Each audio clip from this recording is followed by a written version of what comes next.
Greetings, everyone. I am Charles Ramos. I go by Charlie. I'm doing this short video clip just to discuss why I would be a good facilitator for our professional development courses. So to start off, I'll just give a little bit of background about myself professionally and how I think that is going to benefit some of our courses.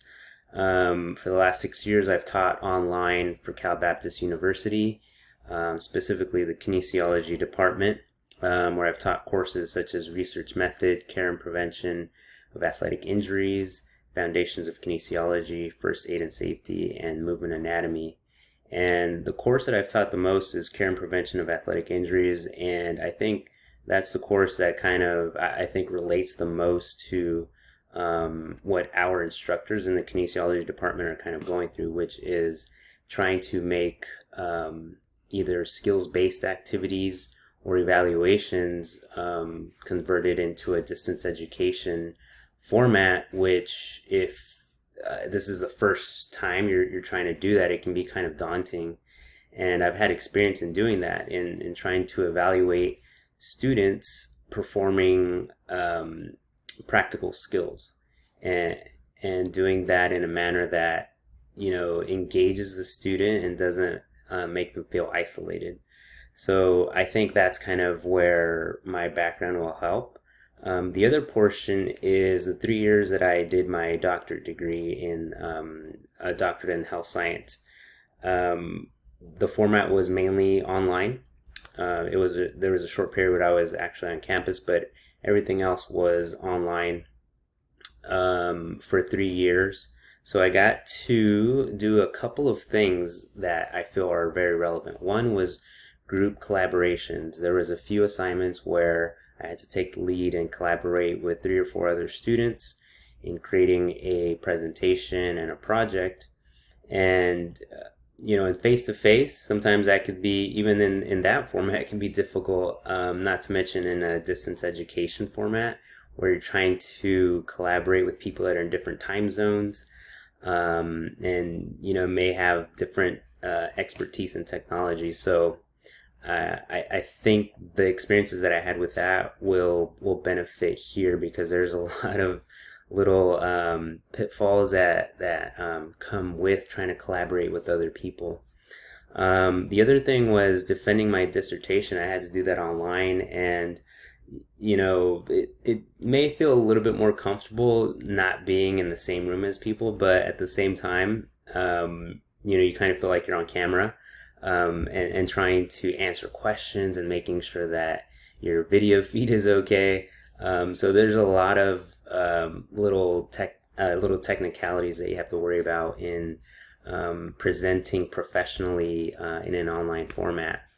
And I think the main thing that I came out of from that doctorate degree, as it pertains to distance education, was regular effective contact. My professors were really good at that. That's when I really learned the value of getting positive feedback, and how much it motivated me to do better. They had a great balance of critiquing my work, but still providing a ton of positive feedback and making sure that I was engaged and I didn't feel like I was completely failing at every assignment. So I feel like I would bring that to the table as well.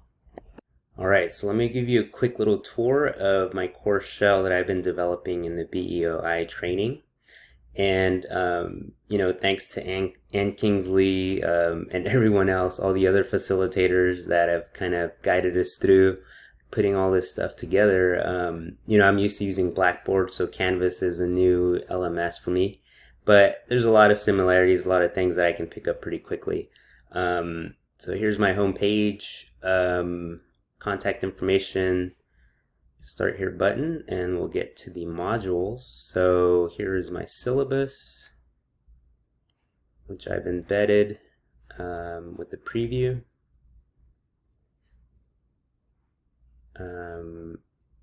With all the major components needed for a syllabus. And welcome letter, the Meet Your Professor video. So if you get a chance, you can click on that and, and watch it. But try to keep it light, but yeah, informational for the students.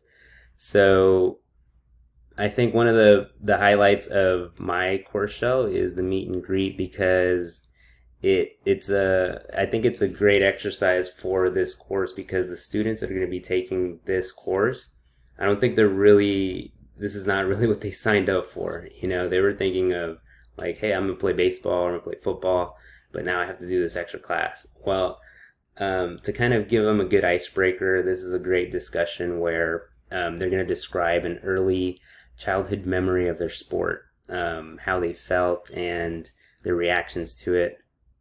And then they're also going to post, if they want to, they can post a picture of them as a youth playing sports. And for extra credit, they can post a short YouTube clip of them describing that memory. And I think this kind of just brings together, their passion with trying to get, these activities done. Because by the end of the course, if they complete each module, they're going to be medically cleared to participate in sports. But initially it's going to seem like, okay, I'm trying to do all this work, but for what, And I think this gives them a good little reminder that, hey, it's for the passion that you have for this sport, and it also gives them a chance to show their individuality and give some background about who they really are. And maybe they'll be able to meet some other student athletes that maybe they wouldn't have without doing this course as well. So I feel like that's maybe so far that's probably the highlight of my course for our student athletes. So that's all I have for you guys. Thank you for watching. I hope you enjoyed it.